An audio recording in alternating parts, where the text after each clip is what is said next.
Good. Yesterday we talked about the reason that the scouts that Moses sent 3,300 and 30 years ago, 32 years ago, why they did not want to go into the land of Israel, why they refused. The land of Israel is so great, so holy, flowing milk and honey, so prosperous. And they said, we don't care about that stuff. We're not interested in the physicality. We're only interested in spirituality. And Israel is too spiritual. It's not actually spiritual. The land of Israel is something new that we don't know what it is. That's basically what they said. Here in the land of in the desert, we got an idea what that is. Right? We suffered enough in Egypt. We left the physical world of Egypt. They rule over the physical world. The Jews said, we've had enough of this physicality. Now we've gone out. Physical, we got the point. The physical world is bad. Egypt is bad. Desert is good.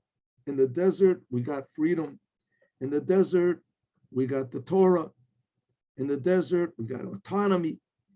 In the desert, we're receiving bread from heaven, water from a rock. Clouds are protecting us. God is with us. We have no worries, no troubles. Heaven on earth, being in the desert. Heaven on earth. No problems, no difficulties, no diseases.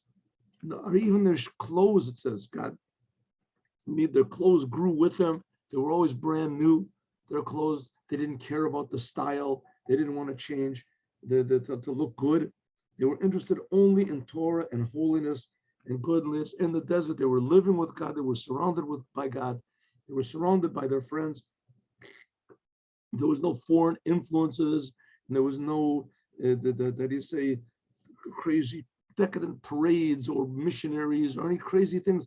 Everything was wonderful. The desert was wonderful. What are you going to go into the land of Israel? Look what we got over here now. In the land of Israel, that's what they were afraid of. They didn't want, but even more, the Torah says even more. Other places it talks about they didn't want the distraction. Here it says that they were afraid that if they did the commandments in the land of Israel, that the revelation of God would be so great, it would be something like it was at Mount Sinai. And they didn't want to repeat that. At Mount Sinai, it says that their souls jumped out of their bodies. And their souls jumped out of their bodies. And they thought that in this land of Israel, they would do a commandment and they would just be dissolved. So it says over here.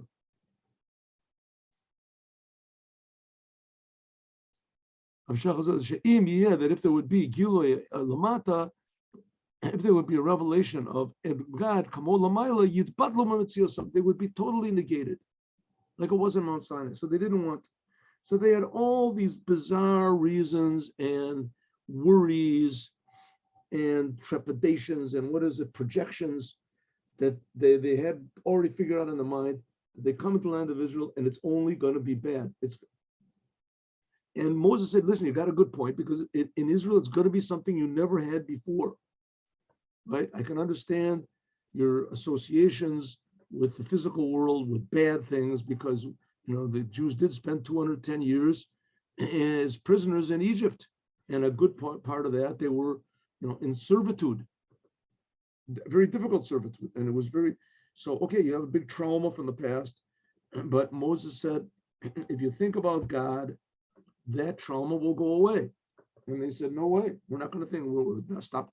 We're thinking about God. We are thinking about God, but only on our terms, not on your terms. God wants us to stay in the desert. Desert is holy. God is holy. There is miracles. God is miracles. We want to be in the desert, right? Everybody said, yes, we want to be in the desert. Israel is bad. Desert is good. So God got angry at them. That's what it means. And so it says, Kalev said, no, I was there. And Tova, or it's me'od me'od. The land of Israel is very, very good. Very, very good. Me'od means very. Me'od me'od. Why 2 times me'od? You could have said, listen, you guys are wrong. The land of Israel is good. They said, we were there. We saw how good it is. The desert is better. It's good, but the desert is better. So he said, listen, as good as the desert might be, the land of Israel is better. It's better 2 times. A new type of a good you don't know. I think this is a very basic thing in life and in Judaism, is that we really don't know what good is. What do we really want? What is good, right? People who are addicts or whatever they call it, profligate, they just want to repeat what they did yesterday. They had a good pleasure yesterday. They want to repeat that pleasure, right? They made money. They want more money. They had power. They want more power. They had the food. They want more food. They had the sexual pleasures. They want more sexual pleasures. Right? They had popularity. They want more popularity. They got seclusion. They want more seclusion. Whatever the people want, usually people want to repeat what was to them good in the past, good experiences. They want to avoid as much as possible bad experiences. Pretty understandable. Bad experiences. Once in a while, you take a person that's unusual. For instance, you take an army, soldiers in the army, you give them a goal. The goal. Then they don't mind that they had bad experiences. When they get out, it could be they have post-traumatic stress and whatever it is, because they're now in the situation. There's no bad. It's not like it was bad back there. But to forget about the bad and to have only good in mind, to have a good purpose in mind, right? That's very unusual. That's very unusual. People with a good purpose in mind, they're willing to suffer. You have the suffering artist, you have the suffering professors, right? They're willing to give up everything. A person has an idea, right? He's willing to do everything for the sake of the idea. In sports, sometimes people are willing to, but still, nevertheless, that is not something totally good, totally new.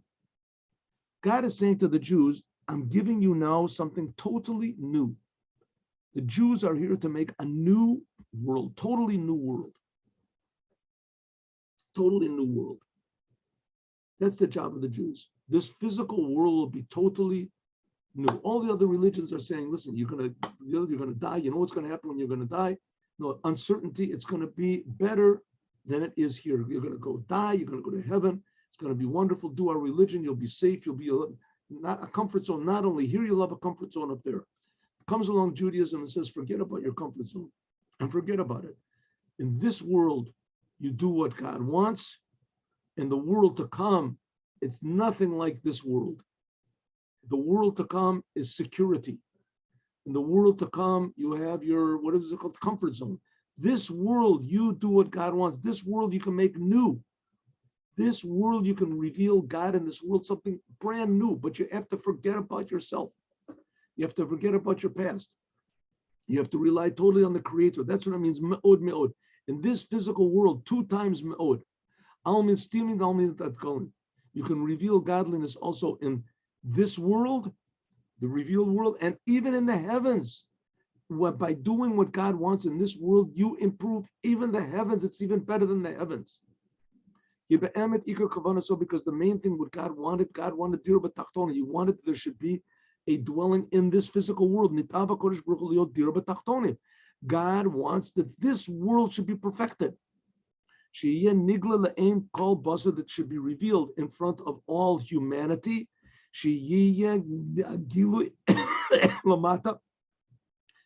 There should be a revelation of God below as it is above in the heavens.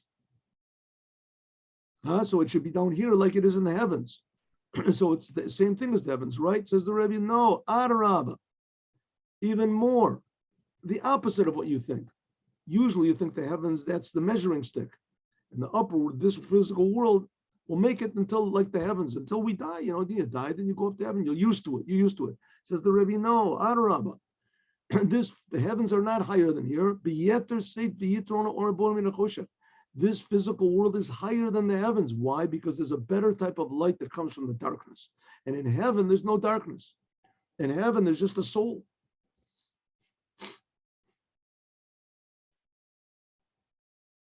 In heaven, you get what you want. In this world, you can do what God wants. And God doesn't always want what you want. God always wants what you need, but not what you want. Because be'emet really kol shehu medrega yoter gavua, whatever is higher, mitkale b'davar yoter tachton. The highest levels are revealed in the lowest levels. Be'yeter seit, like a mibar seichel, like an intelligent person. She'iyashar l'galot chachmato is so great he can't reveal his wisdom. La'makabel seichel to his pupils, b'dibur in speech. Ki im beremes, only with a sign, b'maisa or a deed. Yochel l'galot b'yeter seit, he can reveal even with more power. Like it says, Dai l'chakim baramiza, it's good with a wise person with just a hint. Right? Sometimes you get comedians like that, they'll make a joke and then this, and all of a sudden they give a little look. Oh, everybody laughs, right? Look, they're not. We see the same thing. Let's take you have the greatest musician in the world. You give him a piano, and all of a sudden you hear new things. Right? Beethoven, he writes beautiful symphonies. Who appreciates the symphonies? If he just writes them down, people, musicians, great other composers, maybe, who knows?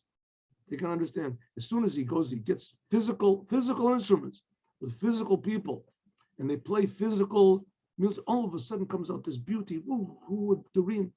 Specifically in the lowest things, in this trumpet and this violin, which is just wood and a couple of strings and like that, right? What's so beautiful about wood? All of a sudden, from this comes out this beautiful sounds and harmonies, and this. Specifically in the lowest things, can be revealed higher things that are above understanding. A person imagining, right, his father is the lost father, his lost son, his lost, and you can imagine, think about it. As soon as the actual person comes, it's a whole burst of emotion, physical. The physical world reveals things that even the spiritual worlds can't reveal. There's a better type of light that comes from the darkness. Od mashal, another example, Mechotem shel Even Tov. If you have, let's say you have a ruby, and on the ruby is written is engraved letters. If the ruby, let's say, is very, very shiny, brilliant, because it's so brilliant, you can't see the letters. Where can you reveal the letters? If the letters are written on a piece of paper or on wax or something. But you carve the letters into a diamond, you can't see the letters. You carve the letters into wax or into whatever, then you can see the letters. Only on something low can something high be revealed. That's what it means. So the diamond is like the heavens, the upper worlds. There you can't reveal God's true purpose, but in this physical world you can. That's what it says in by tzitzit. We had the question in the beginning. That's what this Torah portion ends with. It says you will see it. It means that there's supposed to be a string of blue, a blue string on the tzitzit. Nowadays we don't have this blue string. Some people claim that we do, and they have a lot of good proofs and they do it. But nevertheless, the Arizal and others, they don't have this blue strand, and it's not it's not necessary to have this blue strand, even though it's good, because the blue strand has to come from a special worm, a special whatever it is, a snail or something that's found in the sea, and it has blue color in it. And this, they say that they didn't find it. There's some people that say the Radzino Rebbe says. In any case, you'll see this blue strand. Now, or you will see it. You will see this commandment. You'll see the commandment of tzitzit, and you remember all the commandments of God. How is it that by means of looking at these strands that are connected to the corner of your garment, that you remember all the commandments of God? That by means of a deed, just these strings. Shubachin is just taklus, and then you have to look at these 32 strands, physical strands, right? They're connected to your garment. As Yavo Mizeh, you'll come from this. You remember all the commandments of God. Okay, here's a very, very, very, very strange thing. Just think about it for 1 second. We have God, creates the world, keeps us alive. That's pretty amazing. Creates all the angels. Creates all the angels, and he creates all the angels sort of like a byproduct, sort of like, by the way. creates them all. From one letter or whatever, from one thought, creates all the upper worlds, all the lower worlds. And this God really cares. This God that creates the whole universe does not, it creates only the Jews or the land of Israel or the synagogues or something. He creates every bug and every atom and every whatever is it, the galaxy and solar system, whatever they have over there in the upper, and all the worlds, and the Milky Way and all these things, creates all the billions and billions and billions of stars and and planets and things. And that's only the physical world. Then the spiritual world. And this God, you want to tell me that he really, now they got UFOs, there's all these UFOs, there's people that they're flying, they're going to come, they're going to attack us any second, right? War of the worlds and all this. And you want to tell me that this God who creates all the UFOs and all the this and all the angels in the spiritual worlds, that this God really chose one nation out of all of the creations that the world, all the protozoas and all of the whatever it is, the extraterrestrial aliens and all this, who knows how many quadrillions there are, in the land of Zork or something floating around in there. And that's only one, ours is only one solar system, there's infinite solar system, and they all have people on them. And God, from all these people, God chose only the Jews. God is creating everything. And not only that, what does he want from the Jews? They should do these little deeds, right? Put on these little strings on your garment. Oh, that makes the creator of the universe happy. Huh? You really want us to believe that? So the answer is yeah. Doesn't make any sense whatsoever. No sense whatsoever. But it also doesn't make any sense that God creates everything. That makes sense. And it doesn't make any sense that God creates me. Let's forget about all the extraterrestrial things. That God creates me and he makes me with two eyes. That makes sense. It's a little more logical to say, that maybe there was some sort of, like Darwin says, who knows? Maybe it could be evolution. That first of all started with a little bug, and it came with a big bug, and the big bug theory. That makes a little more sense, right? To say that in the beginning there was a protozoa, and how did that protozoa get here? Okay, though we haven't got that figured out, but it still makes sense that everything just developed, and there's an infinite number of planets and things like that. So a lot of them, it tried and it didn't work, and here it did work. Could be. And we're trying to say, no, that there's God. But the fact of the matter is it's true. And God revealed himself to the Jews. And what does God want? God wants us to use the physical world in order to serve him. And when we do that, then the mystery becomes infinitely more mysterious. And God reveals, that's the idea of Moshiach. He will reveal that there's a creator. And this creator, when he reveals himself in the world, will see that God is not just concerned with every Jew that he puts on strand of tefillin. He's concerned with every human being in the world, every detail of every human being's life, and every detail of every animal's life, and every bug, and every plant. This makes no sense, but that's what we're talking about God. Ein Kelokeinu, there's nothing like our God. This is infinitely more sweet than anything that could possibly make sense. This is actually what God wants. Yes, this is what we believe. And interestingly enough, all the other religions are, not all the others, especially Christianity, they're doing everything they can to make the Jews not do the commandments. Everything possible. Just they should not do the commandments. And you got all the Reform Jews helping them, and the conservative Jews and the Zionists, and they're all helping us. The main thing, don't do the commandments. Be a Jew, do whatever you want to, but not the commandments. Say you're Jewish. I just read a thing. There was a famous pitcher called Sandy Koufax. Some people say he's the best. There's a game in America called baseball. I guess it spread to Japan, other places, the baseball. And the main person in baseball is the pitcher. And the main day of this baseball, tremendously popular, is what's called the World Series. And there was a pitcher. And his name was Sandy Koufax. And he was totally not religious Jew. And for some reason or other, he discovered, or whatever, it was Yom Kippur. And it was, I think, the first day of the World Series in 1965.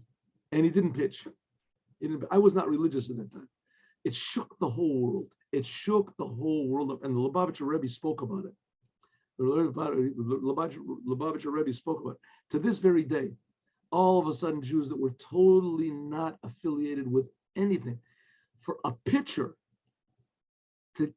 to relinquish the first day of the World Series, which is like the most important of the important, the highest thing you could be in the world in that day. And he gave it up for Yom Kippur. What's the Yom Kippur? A meaningless day? What does it mean, Yom Kippur? Fast on another day. You have to fast on this day. No. Somehow or other, he felt that it's a commandment that a Jew is not supposed to eat on Yom Kippur. I don't know if what he did in the ensuing Yom Kippurs and the previous Yom Kippurs. I don't know. But it shook up all the Jews. All of a sudden, Jews said, I'm a Jew too. I'm a Jew. They knew that a Jew is connected with the physical, actual world. This is a person that he did not keep Yom Kippur. The reason that he did not eat was not because he wanted to go to heaven and not because he was afraid of going to hell. He didn't believe in those things. He just did it because he's a Jew, and a Jew doesn't eat. But look what he sacrificed. Look what he sacrificed. He didn't just put a little, chai thing. Physical, actual deed reveals the essence of God. And that's what it says, that you look at the tzitzit and you remember the commandments of God. The fisha talit, because the talit is the garment. This is what's called the surrounding light of godliness, aspect of God you can't understand. Hatzitzit, the strands that come from this garment. Lamed Beit Chutim, these are the 32 strands. That's the 32 paths of wisdom, Kabbalistic idea. That's what's called the 32 strands of wisdom, paths of wisdom that come from this surrounding level of God by means of the Or Makiv, of this surrounding level. The Efshar is impossible, she Yurmos, and this is such a high level of godliness, the surrounding level, and this level of Chachma that comes out from it is so high that it cannot be explained or indicated, Ki'im b'maisa, only by a deed.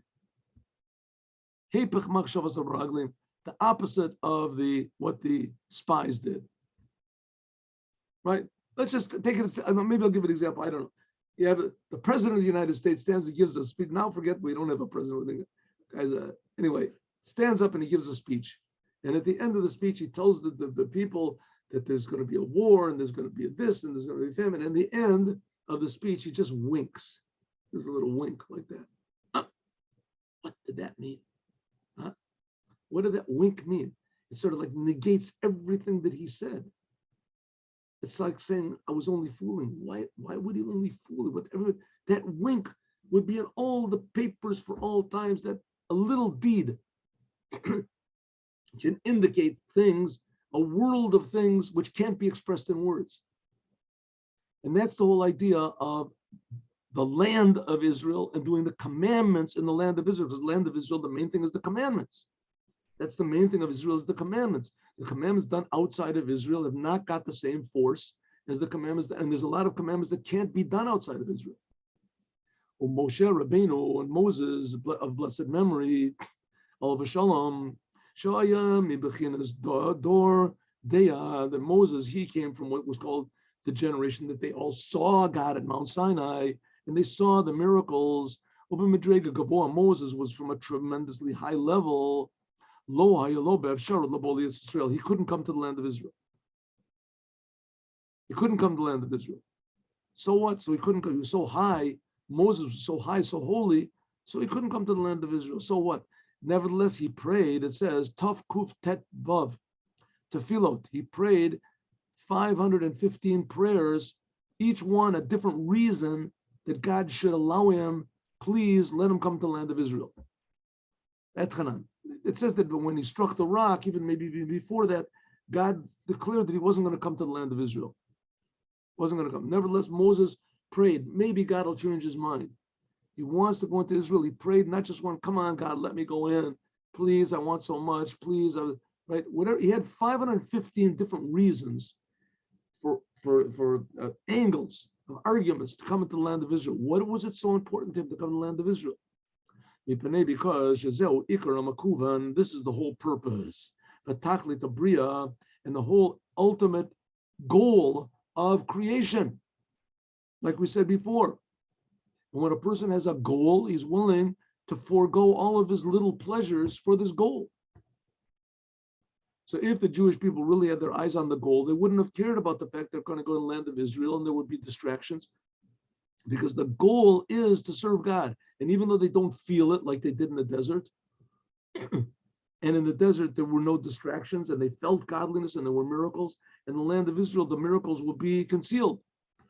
They would have to fight their own battles, they would have to dig for water, they would have to plow, and then there would be a miracle that they would win the battles, and they would, the food would, and they would find water, and the food would grow in abundance. They said, listen, we don't want miracles like that. We want free miracles. Let manna fall from heaven and we'll eat the manna. What do we have to plant and worry, and then the seed, everything grows up, and then we have to grind up the food. We have to harvest it. Oh no, who needs it, right? But if they understood, no, this is what God wants, it's going to reveal the essence of God in this physical world, they would have said, whatever you want us to do, we'll do. Nevertheless, lo zacha Yeshua, lo yizacha, Moses, as much as he wanted to come to the land of Israel, he did not merit to go in. He wanted it so desperately, despite his high level and how holy he was, and his name was written in the Torah, and he lived the ultimate life. He lived 120 years, Moses. Right? He lived a nice, beautiful, successful, what are we talking about, life, right? Took the Jews out of Egypt, received the Torah. No one can claim accomplishments like that. Brought them to the boundary of Israel. That's amazing, right? What Moses did. Nevertheless, he said, I'm willing to throw the whole thing away. I don't care about, I just want to come into the land of Israel and do the commandments. Forget about what was. Nevertheless, Moses did not merit, and Joshua, he brought them into the land of Israel. Okay, here we have an explanation of the Tzemach Tzedek a little bit, but it's a little bit Kabbalistic, and I don't think we're going to do it. Unless people want to make comments, and they do want to, and I'll read the first two lines of it, and you'll see, but I want to do the second, the second mimer. So let's have a little, just the first two lines we'll do of this one here. You get a little taste of what's going on. Zeu, this is the third Rebbe of Chabad, the grandson of the Alter Rebbe. He wrote this. That's what is it. The Eretz of Israel, the land of Israel, is the land of the 7 nations. It says there were 31 kings or whatever, but there's 7 nations. Remember, God promised Abraham that he was going to give them the land that was inhabited by 10 nations, but he only gave them 7. Moses only conquered 7. Moshiach is going to conquer the other 3. This is talking about refining the 7 emotional traits of the world of Tohu by means of doing physical commandments. By means of this is drawn down a revelation of the light of God in all of the worlds. And generally speaking, this is what's called the 7 chambers, which is not the case in the desert. This would be drawing down God. The commandments they did in the desert would only be revealing God, but in Panemius, something like what Abraham, Isaac, and Jacob did. They did commandments, but they only revealed it in the upper worlds. They sort of prepared the stage for giving of the Torah. The Torah brought let's say, godliness down into the world of thought. In the desert, the Jews, after the Torah was given, they drew godliness into what's called the spiritual world of speech. But Moses wanted they should go into the land of Israel and reveal godliness. I'm sorry. I'm sorry. The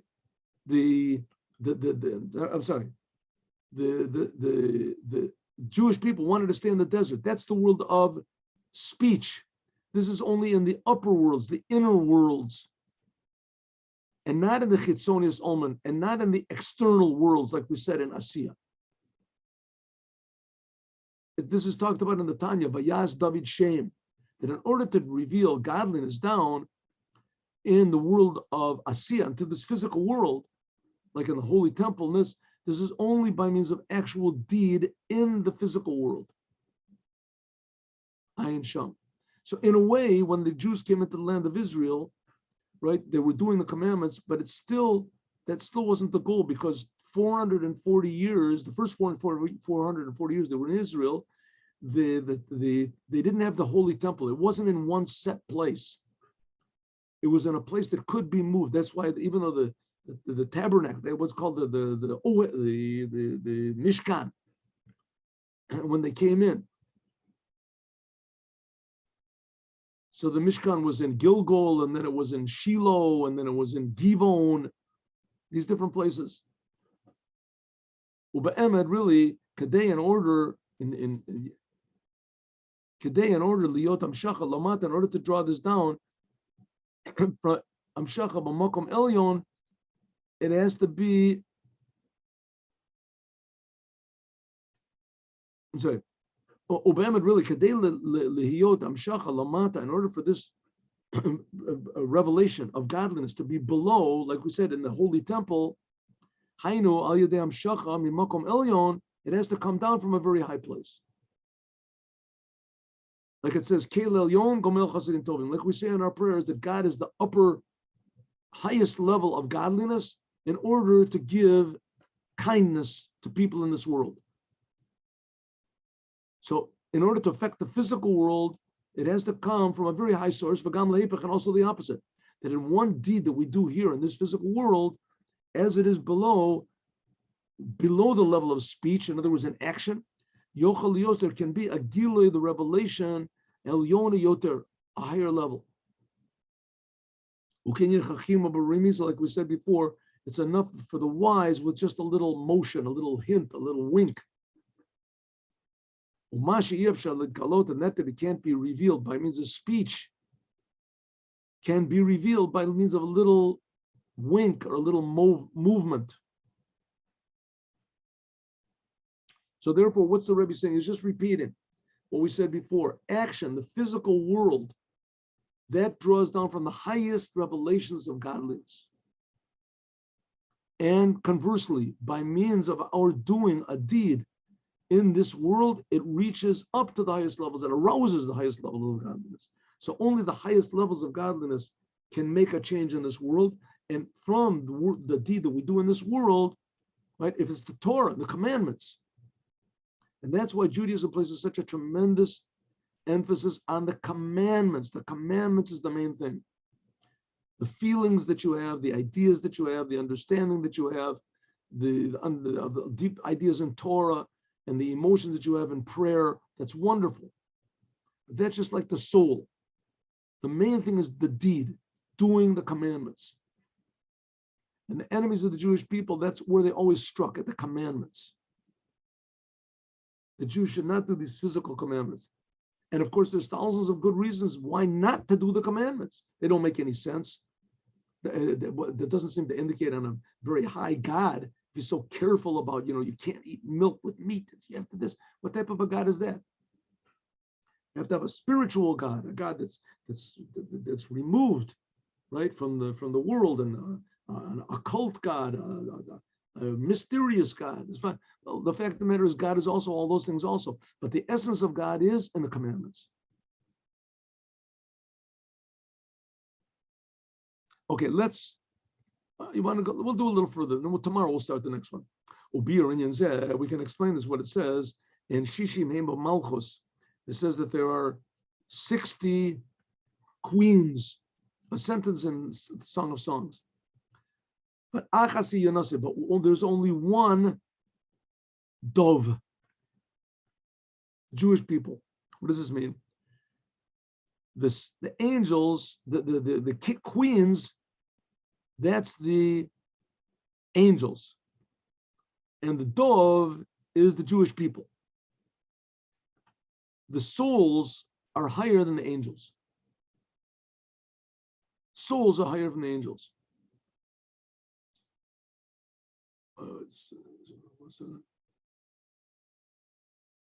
The angels, they come from what's called God's speech.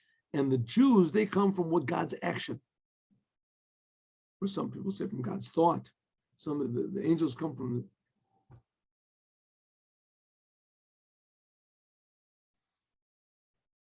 that's what it means, that the earth is my footstool.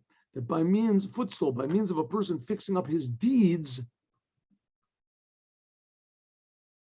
this fixes up a person's mind and heart 1,000 times by deed, even more than by learning Torah. You have to learn Torah, of course, but one good deed that clarifies everything. Because by means of a good deed, you draw down from the source of Torah, the source of wisdom, the end, and the inside of it, the soul. Because it's impossible to draw down the upper wisdom by means of Torah alone, but only by means of the deeds of the commandments. Like it says in Igeras HaKodesh, in one of the books of the Tanya, Vayaz David Shem. Deed is the main thing in Judaism. Therefore, the rabbis say, Ein li ela Torah, beli gamilat chasadim. I'm sorry, Omer, a person says, the rabbis say, Omer ein li ela Torah, a person that says that all I have is the Torah. I just sit and learn Torah all the time. Don't bother me to do good deeds. If a person says, all I have is just Torah, but I don't want to do any good deeds, I sit and learn. The Torah is the highest thing, most holy thing. Rabbi Shimon Bar Yochai did it, I'm going to do it. Says a person that says like that, afilu Torah ein lo. It means that he doesn't have the Torah. He admits that he doesn't do any good deeds. All he has is Torah. Well, the fact is Torah you also don't have. You've got nothing. But it has to be Torah and good deeds. Because the Torah comes from what's called God's wisdom. And from the Torah, it says that the world is kept. We said 3 things the world stands on. Torah.